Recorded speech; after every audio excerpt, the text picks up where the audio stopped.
Cam छो public. तो आज हम करने वाले हैं JEE 2023 में पूछा गया सेट्स एंड रिलेशन चैप्टर का एक क्वेश्चन।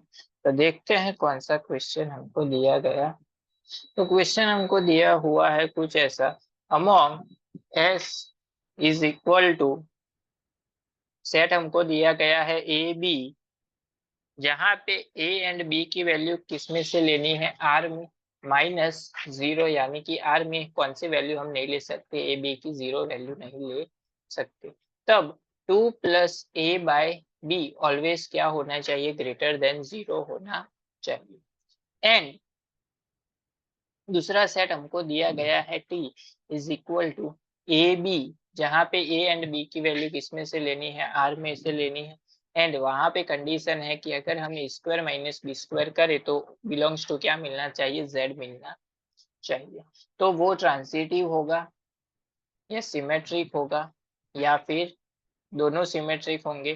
तो वो हमको यहाँ पे चेक करना है कि दोनों के लिए कौन सी सिमेट्रिक एंड ट्रांजिटिव, दोनों में से कौन सी कंडीशन सेटिस्फाई करती है।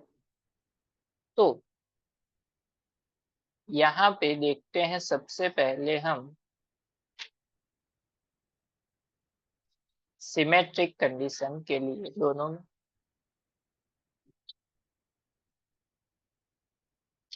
सिमेट्रिक कंडीशन होती क्या है कि अगर A रिलेटेड टू B है तो B रिलेटेड टू A होना भी चाहिए। चलिए A रिलेटेड टू B में हमको क्या दिया गया है, हमको दिया गया है 2 + a/b ऑलवेज ग्रेटर देन 0। तो सही है कि अगर हम A एंड B की वैल्यू 0 के अलावा R में से कोई भी लेंगे तो ऑलवेज 0 करता के 0 से ज्यादा ही मिलेगी।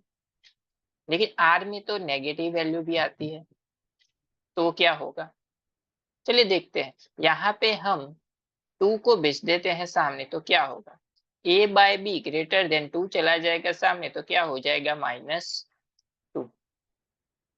तो इसको कर देते हैं हम लोग उल्टा, यानी कि b/a लिख लेते हैं हम -1/2। तो यहाँ पे देखिए कि a की वैल्यू ऑलवेज क्या होनी चाहिए, ग्रेटर देन -1/2 होनी चाहिए। लेकिन यहाँ पे देखिए b की वैल्यू अगर हमने -1 ले ली एंड a की वैल्यू क्या ले ली 2, तो दोनों क्या हो जाएगी, इक्वल। लेकिन हमारे पास तो एक ही कंडीशन है कि क्या होनी चाहिए, सिर्फ greater than equal to greater than होनी चाहिए। तो ये वाला जो s है हमारा, वो हमारी सिमेट्रिक कंडीशन को सेटिस्फाई नहीं करता।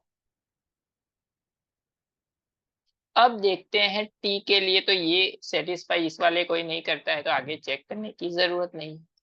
अब देखते हैं t के लिए क्या होता है। t में देखिए अगर a रिलेटेड टू b है तो b रिलेटेड टू a होना चाहिए। चलिए हमको दिया गया है स्क्वायर माइनस बी स्क्वायर की कोई भी वैल्यू हम ले ले r में से, तो वो क्या होगी, स्क्वायर है तो सभी वैल्यू नेगेटिव होगी तो भी क्या हो जाएगी, पॉजिटिव। एंड माइनस होगी तो सभी वैल्यू हमको बिलोंग्स टू किस में मिलेगी, z में। उसी तरह से अगर हम बी स्क्वायर माइनस ए स्क्वायर ले ले तो भी कोई फर्क नहीं पड़ेगा, सभी वैल्यू कहाँ में मिलेगी, हमको बिलोंग्स टू z में मिलेगी। आप कोई भी वैल्यू पुट करके चेक कर सकते हैं। इसका मतलब ये हुआ कि t हमारा सिमेट्रिक कंडीशन सेटिस्फाई करता। तो यहाँ पे देखिए ऑप्शन हमारा क्या हो जाएगा कि t सिमेट्रिक है बट s इज नॉट। तो ये वाला ऑप्शन हमारा डायरेक्टली सही हो गया। तो एक ही ऑप्शन हमारा सही होता है तो ट्रांजिटिव कंडीशन हमको चेक करने की जरूरत नहीं है, क्योंकि t सिमेट्रिक हो गया एंड s नहीं है सिमेट्रिक। इसका मतलब ये हो गया कि करेक्ट ऑप्शन हमारा क्या है, सेकंड। तो ट्रांजिटिव कंडीशन चेक करने की यहाँ पे जरूरत नहीं बनती है।